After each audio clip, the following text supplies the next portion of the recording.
Hi everyone, welcome back to my channel. This is your notary queen, Paulette with Seamless Notary.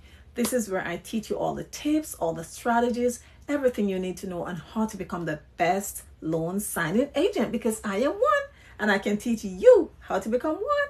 All right, so make sure if you're new to this channel, don't forget to like, subscribe, hit that notification bell, so of course you don't miss out on any of these valuable tips and strategies that I bring you on every one of my videos. All right, so make sure you tune in. Seamless Notary family, today we are going to discuss the topic of notarial certificates. All right, now if you're a new notary or an aspiring notary or even some seasoned notary, you probably come across these two terms.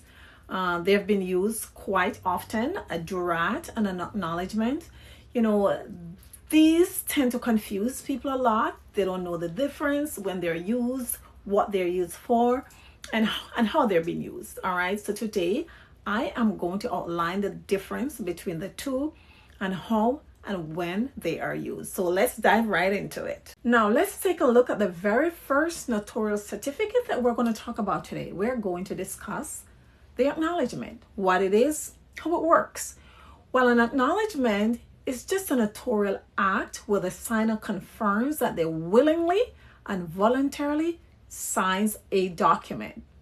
They have to confirm that they willingly and voluntarily signs a document. So this is how it works. Now, the signer must appear before the notary in person. The notary, in turn, must confirm the signer's identity using valid and proper forms of identification. Now, the signer must declare that they signed the document willingly and voluntarily. Now, the notary, on the other hand, they don't have to witness that signature, all right, as long as the signer is able to confirm that they signed the document willingly. That's all that matters. Well, acknowledgements they're commonly used and they're frequently used for legal documents. You can find them on deeds, a deed of trust. You can find them on a real estate transfer. You can find them on contracts. You know, they're frequently used for these type of documents on a daily basis. Now that we have discussed the acknowledgement, let's look at the jurat. What is a jurat? How is it used? When is it used? Well, a jurat is used when the signer needs to swear or to confirm that the information that they're signing to in that document is true and correct to the best of their knowledge and belief. That's a sworn statement, and this is how it works. Now, first, when it comes to the jurat, the signer must appear before the notary. Just like the acknowledgement, they have to appear before the notary.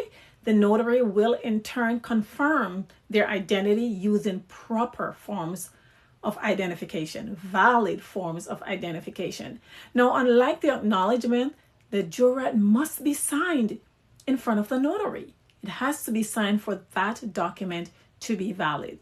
Now, once that is done, the notary's job is to administer an oath or an affirmation, where, of course, that signer will raise that right hand and confirm that the information provided in the document is true and correct to the best of their knowledge and belief. So they're swearing that that information is indeed true and correct. A jurat is often required and used for legal documents like affidavits, sworn statements, legal forms, or any form of document that would require an oath or an affirmation.